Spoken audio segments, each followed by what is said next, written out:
Alright, hey guys, Kale Blasting Game back with another video again. So, kind of want to talk about the online reenacting community, YouTube reenacting community. And not just the YouTube one, but kind of, not even online, but the reenacting community in general. To be blunt, it's gone to shit, really. You know, it's become just a bunch of posting about, who's FARB, who's not, and it's become people holding personal not even related to reenacting, just people who have personal grudges against other people and posting about it. And I've been at fault for this before. I've kind of changed that now, but so talking about YouTube specifically for a second. Talking about YouTube specifically, there are a few good guys out there. As far as bigger reenacting YouTubers, there are a few good guys out there, like Rocco, or his YouTube channel is Inbush. Some of his friends, my buddy Bargarn 1918, he doesn't really upload anymore. There are a few good guys out there. Some of the originals, like Airborne Boy 506, who don't really post anymore. And again, I'm speaking mostly for Vietnam, but for almost all eras, this is how it's kind of gone. It's just gone downhill. Like I said, you got guys like Rocco who they put out videos out there of impressions. They also don't, automatically take a crap on people for, having a bad impression. Now, if they have a bad impression but refuse to change their ways even after they've been proven wrong,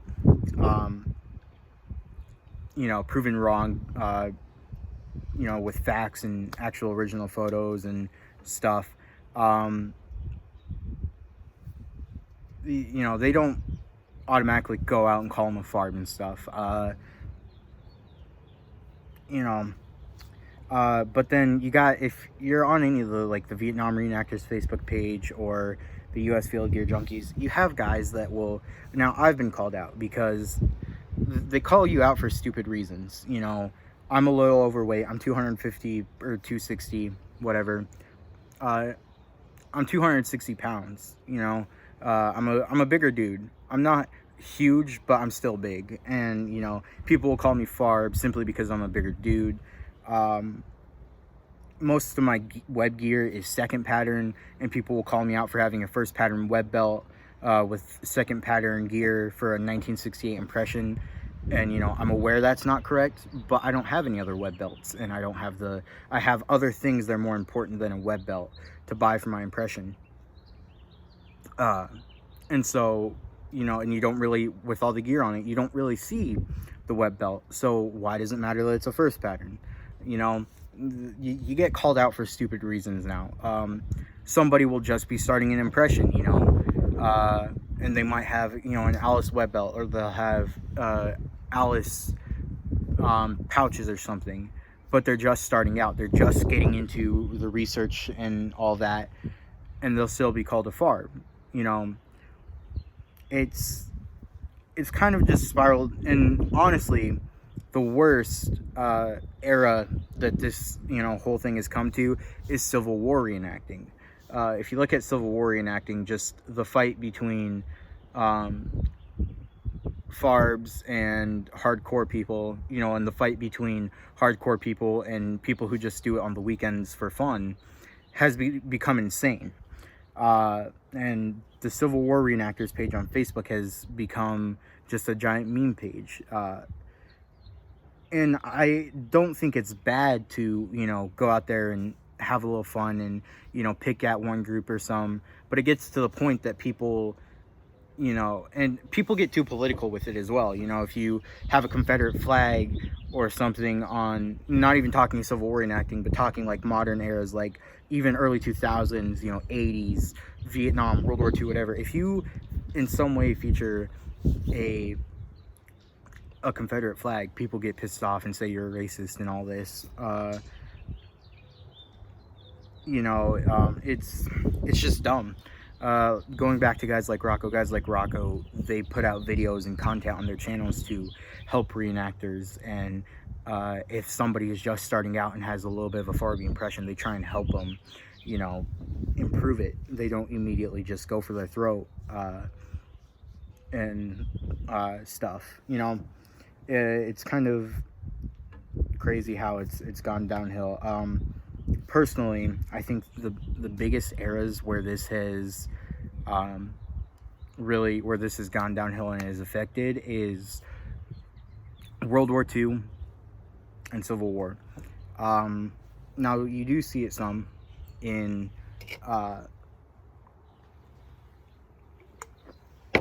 you do see it in Vietnam reenacting, and matter of fact, it's just getting worse and worse and worse. And even in newer eras of reenacting, like 80s, 90s, early 2000s, it's getting worse because you got all the boomers saying, oh, why are you playing dress up? If you want to play army man, why don't you actually join the military, and all that stuff. And then you've got all the Gen Z guys who believe everything the boomers say, so they're just as bad. It's really, I don't know, it's just, I've gone more towards, when I first started collecting, I planned on doing reenacting, but now I want to do more of living history, because the reenacting community has just gotten so toxic. It's really bad.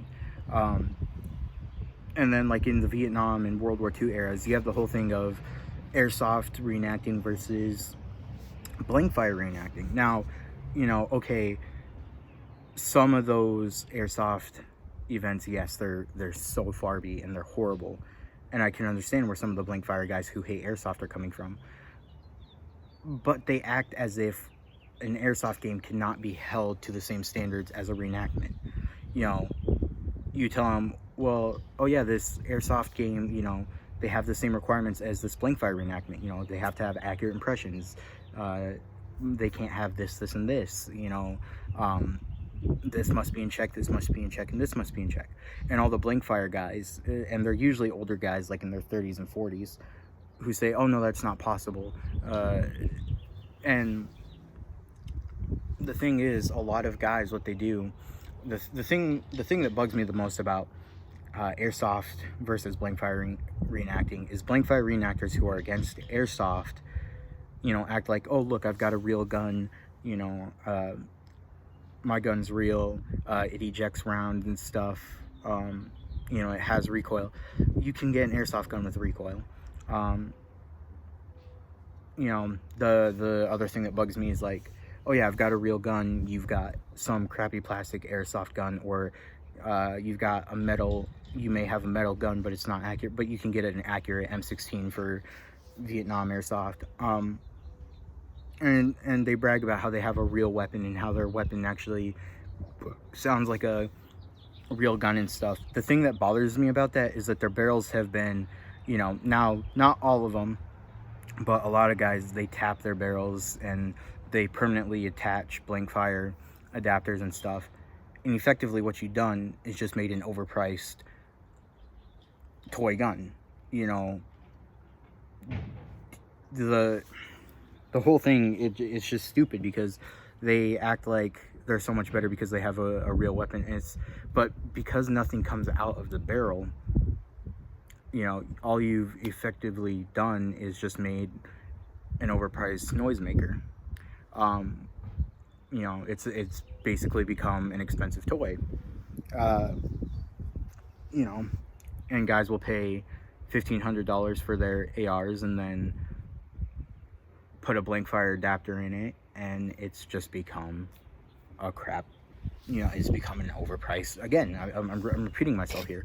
It's become an overpriced rifle. Whereas for $300, they could have bought an airsoft gun, a blowback airsoft rifle, and in a reenactment, they would know if they're hit or not.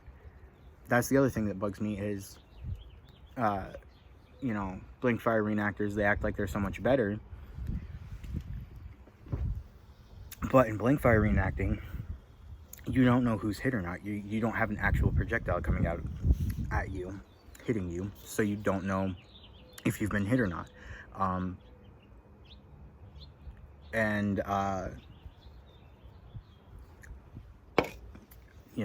It's whereas in airsoft, you're getting hit by a BB, you're hit. Now I can understand where, again, some blink fire reenactors are coming from.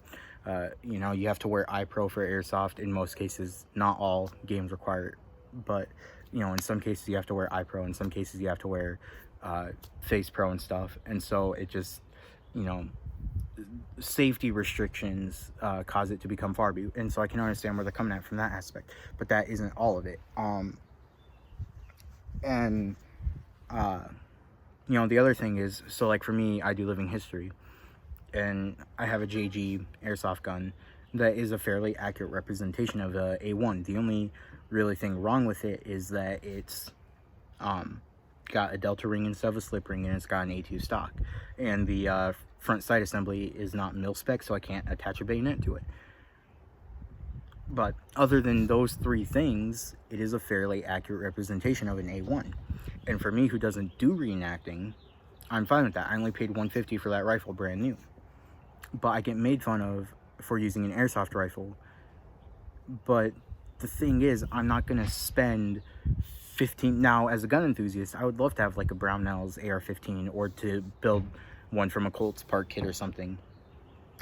But for right now, when I have other things in my personal life, such as paying for my pickup and things like that I have to pay for, $150 for a display rifle for living history, not reenacting, but living history, is perfectly fine. But I get called FARB, or I get made fun of by blink fire reenactors for using an airsoft rifle. But when I'm not actually going to be in a reenactment, there's no point in me paying $1,500 for a rifle that I'm not going to use. So yeah, it's become just a cesspool of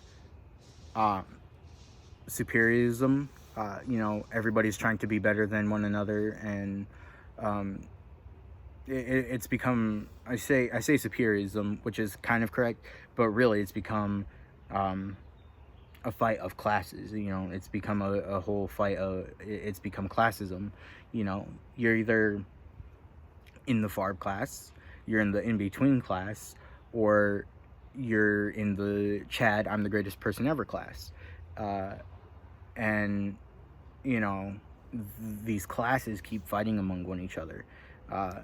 And then you have people who border the line, and it's just becomes stupid, And then you got people out there who think they're hot shit for their impression. It's like they have a basic impression, and they're like, oh, look at me, I have a basic impression, I'm the best person ever. And it's like, yeah, there's another 5,000 guys on this Facebook page that have that exact same impression. And it's really, it's so dumb. And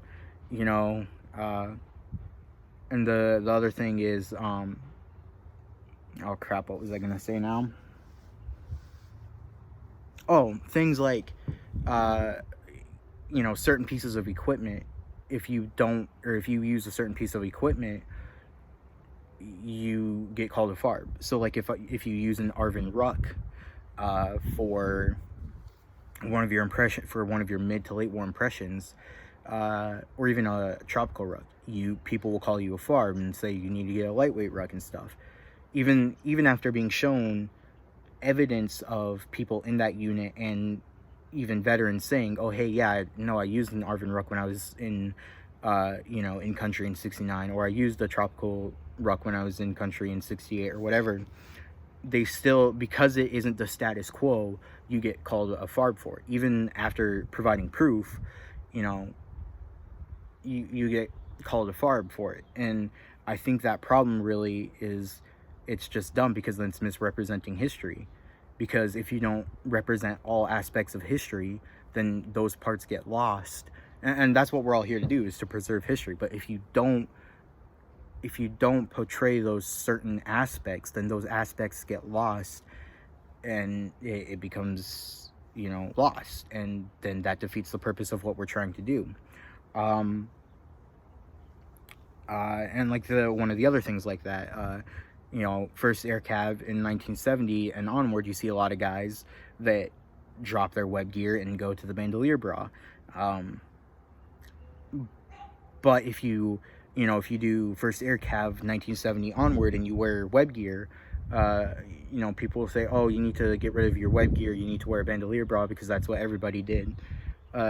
And it's not what everybody did. Yes, majority of the guys in first air cav did drop their web gear for a bandolier bra and stuff, but not all of them did. You still see pictures of 1970 and onward of first air cav still using web gear, and people will, you know, but after people are shown that evidence, they still refuse to believe otherwise.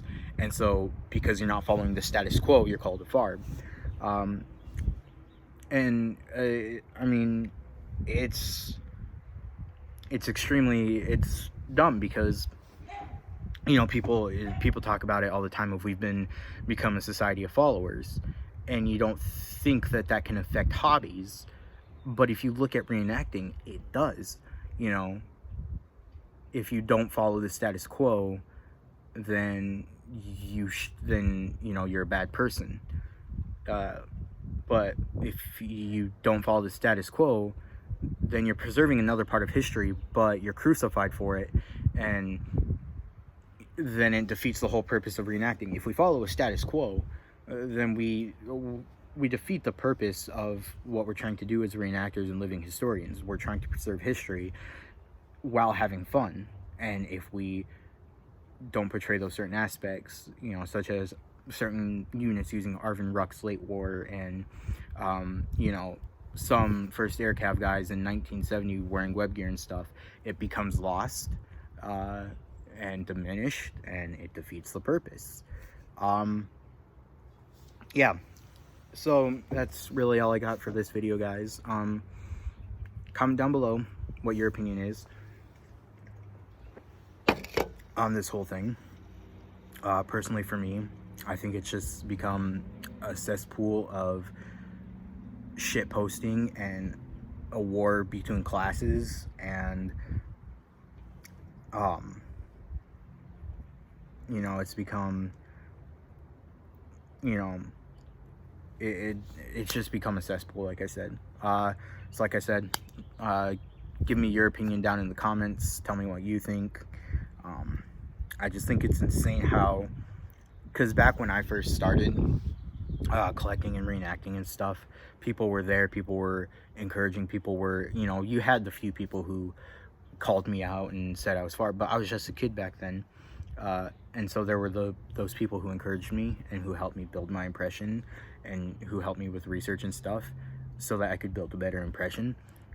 But over time, those people have disappeared, and more people have just become, you know, a bunch of idiots who follow a status quo.